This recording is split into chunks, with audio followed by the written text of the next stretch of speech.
Welcome to another episode here at Speak Up Africa, where we continue to bring you conversations that aim to inform, engage, and empower. Na watu kwa ground wa wanasema wanataka power. And today I have member of Parliament, Mumias East, a man whose name is synonymous to great sense of humor. We'll have him online and on the ground. And today we want to just unpack the realities of members of parliament listening to us. Where are the gaps? And how do we move forward even as we gear towards 2027? Salasya, welcome to our podcast today, Mhesh. Thank you. This is Speak Up Africa. Tunaletea watu mazungumzo to inform, engage, and empower them, part of civic education. Sure. And a great question and a good place to start the conversation would be, waheshimiwa wakiwa kwa chumba cha waheshimiwa, do they listen to what the people say on the ground?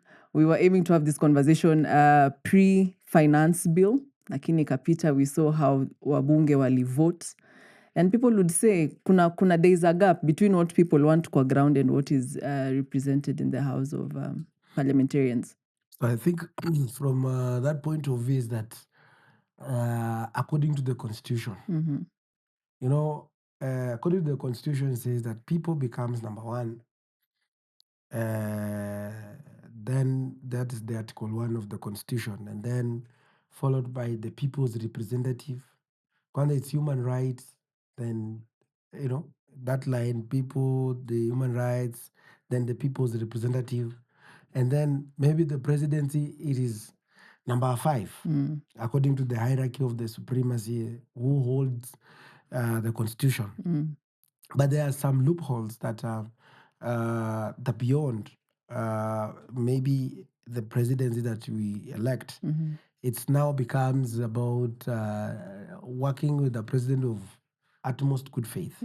But for a country that is preparing for generations to generations, it should be a country that is led by the systems, that no any leader can come and compromise the systems that have been put in place, so that even if when you elect a mad president or a dictator, he cannot have his way to compromise until he have his way.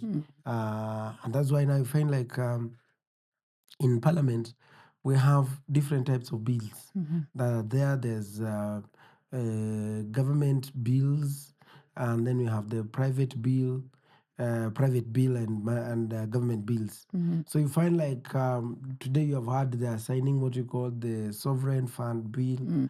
The other time they signed infrastructure fund bill into an act of parliament. There was that one that they signed also, the SHA thing, to do away with the NHIF. There's that for another one called the new model funding and all that, and bring in the other things. So you find like, and then these are the things that the government just comes up with. And then there is that mwananchi who wants a better healthcare, better education system, and others. So they pass those ones. But now also we as the members of parliament, we might have our own private bills that can be able to cure the problems that are there and curb the situation. But now you see most of those government bills, they are sponsored by the majority leader. And they will go very fast and everything is done and have their way. So you find like, even if when you are a member of parliament and then you have picked something on the ground and you want that thing to, it can take the entire, if you ask yourself maybe a question, how many private bills that have been passed in that bunge? There will be not more than maybe 10 or 15 of them out of the government has passed over like 200 of them. But Mhesh, you see, we have big ones that have been there. The uprising of Gen Z was because of the 2024 finance bill. People are complaining about high cost of living, taxation. Lakini, bado tukifika bungeni, I mean, it's like they're turning a deaf ear and things are still continuing to pass.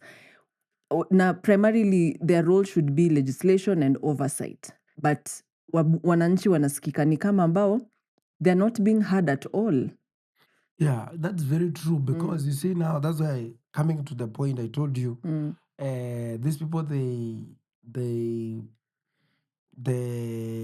when, because I told you it's about the government. So government, if comes and tells you don't change, do not change even a comma, It can't be changed. and it's published, and you remember, the members of parliament have been compromised, maybe in a way of, they have micromanaged in terms of, and not even the government, even the political parties having their way in running the affairs. I think it was a very good platform whereby these political parties, once the political party is determined, they finish with the political parties. We have now given you your money from the register of political parties fund.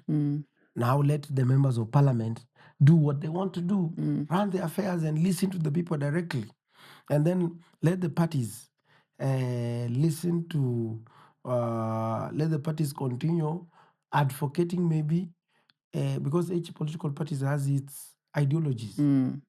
Because now political parties have failed to push, maybe we can now say that these political parties to divert, let now the parliament work on its own, and then let them, if they have issues, have their own channel of addressing those issues, because the political parties are being paid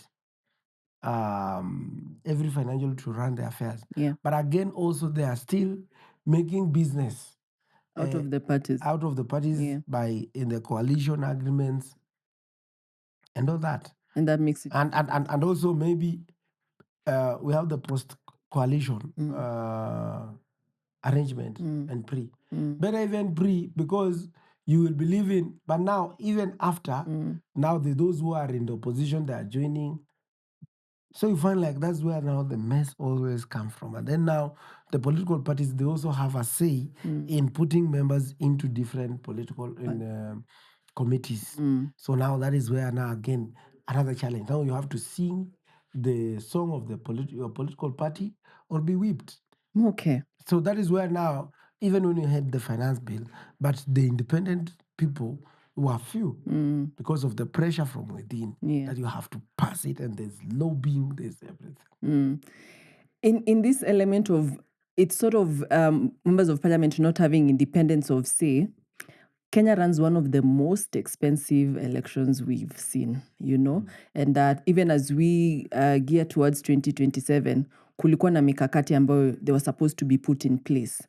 But the other day we've seen, for example, Member of Parliament Langata Jalango saying 2027, kama hauna pesa, usionge, And we are seeing big amounts of money being given at political rallies. What does this mean for newbies who will be in the ballot in 2027? And maybe you can give us a reflection of how you got to being Member of Parliament. Was it heavy on the money you had, or you just won the people's hearts, Salasya? First of all, it's always a process, very rigorous process. Because now you see, politics is quite interesting in terms of there are many factors for one to be elected. There are different scenarios. Politics in the rural areas is different from politics in the urban areas. And there are those arrangements, like, for example, clans. What is the clan talking about? What is about the elderly? What about the women? What about the opinion leaders, the professionals? This sector, for example, the border sector. So there is a lot that encompasses want to be elected to be the member of parliament or senator or the governor and all those stuff, because it's based on which region, like maybe the lower, the upper, the central. So all those, and then again to sustain for, because you need politics, it's about you being known. What is more important is because of the literacy level in the country. You see, like in America, everybody's on the social media, so you'll be able to know who wants to vie. But you see now in Kenya here now, the illiteracy, the literacy level is not that much. It's not Yeah. that much big. So you find those who are on the social media, there are few. So what needs to be done is to reach those people. And you see now, for one to be elect you, you must have known that person. Somebody wants to know your name, your face, and to reach that person, it's a cost. And also now talking to the people, you know, politics has been just like any other game. And Kenyans are now getting to understand the importance of leadership, that leadership of the day matters a lot. So if we get the good leadership, it will always, it's just like you're used to maybe nyama. You're eating nyama. So even when they tell you like, go to when ukule mrenda, you will you will not see, you say what any test. But when the moment you take it like maybe once, twice, you get bored, let me go back to my normal meat. Yeah. So Kenyans are in the season of understanding the importance of good governance. I don't know if And I'm getting that. Yeah. They're in the process of understanding. And next time now, when it comes to the presidency, they will want to know, like last time, they could say, wheelbarrow, wheelbarrow. Then now, they will also be trying to look at the fulfillment of the policies. Because if you elect maybe somebody who has got no idea, has got no the concept on what you want to do, it will be like, iko kama mwanafunzi mwenye mara sahi ako, okay, you have 8 subjects, you have CRE, you have history, you have whatever. Mara 5 minutes ako kwa chemistry, 2 minutes ako kwa geography, 4 minutes ako kwa CRE, sijui ingine ako kwa biology. So you can't give it and concentrate and tell that I've done my good job in CRE. Now let me revise and see if I've got it right. Then you go to another topic, maybe mathematics. You do topic 1, 2, 3, 4. You have it, then you do the exam. Then you say, now I'm okay. You go to another project, another Subject by subject. and all that. But you see, because now we don't have the idea on what the Kenyans want, on what Kenyans want, like they want better health, better education. But So you find like you can't concentrate and focus. And any governance from the history, there is a presidency who will come with infrastructure. He deals with infrastructure like nothing. He's the one who comes with education. Like, for example, Kibaki focused on education, right? Yeah. Education and decentralization of functions to the rural areas so that people can get Evolution. better better services through CDF, and economy started opening in the rural areas. Then Uhuru came in and worked on what was late. Like, for example, it was free primary education. Then he asked, why can we now make secondary education be free? And then he pumped in and make it accessible to everyone. Now, what he could do now, the Huduma Center, like, for example, Uhuru came with the Huduma Center. Now, Ruto could have come and say, can we have, even get the services get to the common mwananchi, common mwananchi on to the even constituency or even digital. Now we are going fully maybe on the digital, making more depending which departments to be maybe Uduma wa in the counties headquarters. Can we get it to the level of constituency? Yeah. We come, we say, now we with the Uru came with secondary. Can we go to the university and, or maybe it just says that, for example, we want to do, young people have gone to school but they have no jobs. What do we know do? Let us now create the environment that creates job opportunities and all that. But you see now, today we are doing this, tomorrow we are doing this. So we are always in the process of diversification without getting to know the limitation of everything. So I think that is where there is now coming to serve interest of few people and not the general public. Okay. Some of this money that we are using, or the political elite is using towards mobilization, is being used kwa goons. And we've seen an uprise in the goonism culture, Muhesh. And I think I stand to be corrected. This has really transferred to the rate of crime that we are seeing right now, even in suburbs that were considered pretty safe, Lavington, Kileleshwa, people are running, you're being mugged. And it's because of one thing you've said, there's a high level of unemployment among the youth base. How do we carve this gap and make sure moving forward this thing is a bit easier on people, because it's a ticking time bomb even as we get towards 2027? Number one, let's look at the story of like South Africa. It's because understanding the concept. Like I was in South Africa at one point, and they were used to say that Zuma could understand where the problem is and be able to fix the problem, and not looking at just not looking for the real solution for the problem that is there.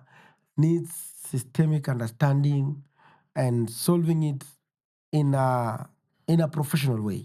What do I mean by that? I mean, for example,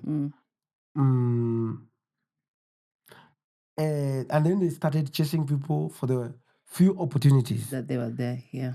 And you have to understand that human is capital. Human capital is a very big asset. And countries that have been able to, that's why you see countries like Qatar, they are able to bring in foreigners, and because they create that environment for working and all that. Yeah. But now here in Kenya, going for things that are not making sense, they've gone to and changing leadership into a PR exercise. There's that leadership, and then there's PR leadership. The PR leadership is about like, let us do things to satisfy the need of today and not of tomorrow. What do we mean about that? We mean, for example, we have existing structures that are there. Women Enterprise Fund, Youth Enterprise Fund. We have KIE, Kenya Industrial Estate. All these institutions were created to empower the people. Why do you need to go and look for another one called G Nyota, for example? Yeah. So you see, and then you're giving this money, it has no structures, no training, and then you're giving these people. They told us, like, for example, they are giving 50,000. They have told them they gave 23. They have Then not add some added, more, yeah. and up to today, it has not been done. So you ask yourself a question: how are you solving the problem? This money you are just throwing. Or we say coming with the hustler fund, not making any sense. So, in the real sense, we are saying that create opportunities. Like right now, they're doing harambes everywhere, throwing their money left, right. Yeah. 10 million, wasting a lot of time think about harambe instead of fixing problem. How are we going to create job opportunities? Because you see, even those women that you are doing for harambe, that women, if you create opportunity for their children, they will feed them. Mesh, can I ask you a question? Yes. Wakati we are having those harambes, and it's Kenyans who show up and clap. Oh, tumetoa 2 million, my friend has brought 5 million. Who has the problem? Is it the Mheshimiwa who has come, or is it the Wanjiku who is clapping? Because we cannot account why they're bringing harambes for 10 million. And yet, down the road at the dispensary, there's no medication. Have you asked yourself, like, why did he? Mackenzie or Shakahola exist. Why? It's because people will always, and even the Bible tells you that my people perish because of lack of knowledge. So it is upon now you as the leader, whom you have been appointed to lead your people, to give them the direction. This is what we want. Because you, as a leader, you must be there to provide solution and not to take the advantage of the situation that is there. Because definitely will come, they will clap for you. But you as a leader, you have achieved it, maybe. But what about the decision that needs you as a leader to make things right? And that is why God allowed leadership to be there. What did the other countries that are successful, South Africa, Morocco, Singapore, for example, United States of America. Okay, yes, they are 250,000, 250 years old since independence. The ahead of us like 200 years of independence. But what are we doing so that we can get to them at the moment for 50 years? What have we been able to achieve? How can we even rate ourselves to them? So as leaders, it is time. You shouldn't blame the people who are clapping. It's just like uko na your pet. It is you to decide what you want to do with your pet. If you decide like you want to wash it, you will wash it. If you decide that today you're going to sleep outside, you're going to sleep outside. Yeah. So it's upon the leader who is there to decide whether he wants to be a responsible leader or not, or a leader who wants to take the advantage of the situation or of his position. Mesh, you see in African democracies, what you're mentioning is goodwill. Yes. The leaders need to have goodwill of the people. But I doubt we still have a long way to go. And you sit with they are your fellow comrades. How many, though, can you say, even with the sitting regime that we have, that truly have the goodwill of the people? Wanajali, wanasikia. I think there is goodwill. Yes, you can have the goodwill. But now there is also other issues factors that maybe they override the idea of the goodwill. Then you have to understand. So there might be even all of them. But now the environment that they are operating in, so you can find only maybe few of us who can stand firm, but there are those who cannot withstand the pressure. I think that's what I can say. Okay. And a good measure of looking at where we can go with this journey and the goodwill is corruption. Mesh, corruption is one of the biggest pandemics we have even in this country. No level of accountability whatsoever. And we would say maybe even 2027, the sitting government is gone. The new one has come. How do we embrace and bring the culture of accountability to our members of parliament? Because it's seeming to be difficult to penetrate that. First of all, we must have maybe genuine leadership. And top leadership staff from up there. And then you talk to, and Kenyans, they are ready to change this country. When even the president was starting, they were saying, wacha tujikaze, tujenge inji. And president alikuwa anasema, Mwai Kibaki, tufanye nini, tujenge inji, tulipe ushuru, tujenge. And everybody is ready. But they want to look at what is the outcome of the resources being collected. Yeah. If they see everybody will be responsible, no one will cry. They say, wacha tujenge Kenya yetu. Ya watoto wetu wanakuja. They find a better place. So it's good that the goodwill is there, because when you go to the people, the issue is not even in the taxation. The issue is then in how the taxes are being used. And allow me to ask, even as the members of parliament sit in decision-making tables, are we having a problem with taxation of the people or expenditure of the offices? I think it is all round. There is expenditure part, and then there is taxation side. You see, these things, they always correspond to each other. What do we mean by correspondence? When there is high taxes, money, in fact, you should attract more money and then tax more. There's that principle you must get to understand. What type of people are you governing? Yeah. Are you governing the rich people? General, what percentage? Majority, what are you dealing with? Are you dealing with corporates or just normal people? So you have to understand that point. Yeah. All right. The pressures have already started mounting. People are almost getting into the campaign mode. 2027 is coming.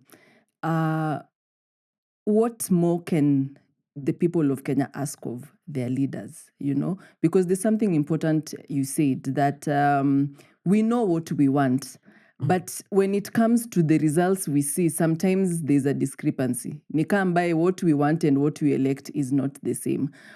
What can the people of Kenya do better to ask for better from our leaders? First of all, is just to raise their voices. And someone, now, the leaders were there, they want to work under pressure. Sikulikuwa unaandika report kana anasema tried, but it can only work under close supervision. So the supervision that they need is just people call them out. You're wrong on this. Yeah. So will accountability work after 2027? Because it's not now. It will depend. It will depend with the leadership that is there. It depends with the leadership that will be there. Because there are lessons that they should have learned, but they have not learned it better. We could have seen even in this finance bill. Yeah. So, Tuseme 2027 has come. Linda Mwananchi, we've been able to take away the present government. From where you sit, do you think there's proper structures to rebuild the trust of the people and change the situations that we have right now? Ama ni PR, the way you are saying, yenye tutafika, yes, probably it is one term, and then after that shida ni zile, cycle ni zile. You see now, as I've just said, if we get another government, there will be an aspect of learning from the mistake. They did this on taxation, finance bills, and all that. Maybe they need now to retreat a bit.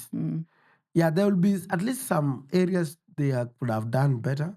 They will say we can, and then the others, it could be like a process, maybe. Yeah. It will not be a night and day kind of shift. No.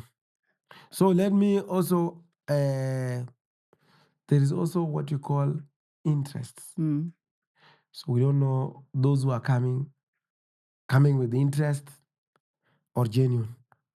Yeah. Okay. Gen Zs love you, by the way. They especially on digital platforms, and that's where they are very vocal. But Mesh, on the ground, we are not seeing that translate to impact. Do you have faith that with the uprising of the Gen Z, there'll be a difference in the ballot come 2027? Or it will water down? You see, we cannot underwrite them. We cannot underwrite them because they are what you call the influencers. In politics, it's about perception. So the kind of the perception they are giving, it also has the direct implication on the ground. So will they carry their weight come 2027? So the weight will be on their parents, because the parents are the ones struggling with them. They say, maybe mtoto wangu hajapata kazi kwa sababu ya. So what do you want? let's vote them out. Mm. Then they will listen to them. Mm. Yes, you remember when during the finance bill, parents were starting to cry for their children. Yes. Mtuachie watoto wetu. Mm. So in the same spirit, they will. And make a difference. So wengi wetu, we will be aiming to be on the ballots come 2027 to bring the change that the society is saying. Yes. What would you speak to the young people who would want to get their way into the political scene? First, just to tell them that this is the time. They have no time. Because huwezi kumbuka would think mama mshere, the old woman, she can be in a position to remember. She wants to vote for someone she knows. So let them avail themselves, be available to the people, and continue convincing them on the issues they want them to be done when they take over. Political parties will make room for us? Or will, No, the we, ground- or will we succumb to the No, old what ways will that- happen is right now people have powers over even the political, but they will tell them, okay, it's okay, we have had, but this is our candidate. Yes. So, okay, because there's been conversations around we cannot get into the system and change how the old guards have been doing their things. I would want to ask you experience, the time you were coming in, did you have to like conform to the old ways that were put in place? Because we are pretty ambitious as young people.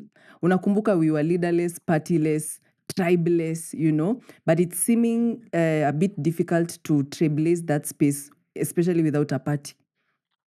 First, we just say that young people, like for example, I'm a member of parliament. Yeah. I've made so many changes in Mumias system, and you could see the impact. So it doesn't matter. When you are in power, you make decisions, right? And everything will flow. Okay. I think that would be a good place to leave the reflection. But there's one question I've asked that has not come out clearly for us. We know the story that how you were just in uni and you came into power, and that would be a good place to talk to the younger people. MP, getting into those spaces, what kept you going? Ukaingia mpaka siasa and you trailblaze. First of all, in politics, you must have principles. If it's something yes to you, it's yes. If it's no, it's no. Right? Principles, number one. And then be determined and focus. And money should not be a limit to you.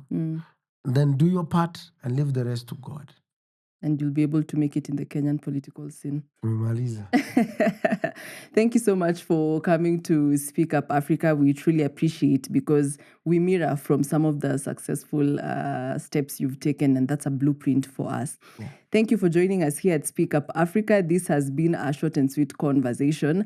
And if you stand on your principles, remain being disciplined, of course, stay being informed, engaged, and empowered. This will bring a difference in the regime that we want to see after 2027. We love you and leave you at this point. My name is Wendy Lois. I will be seeing you on the next one.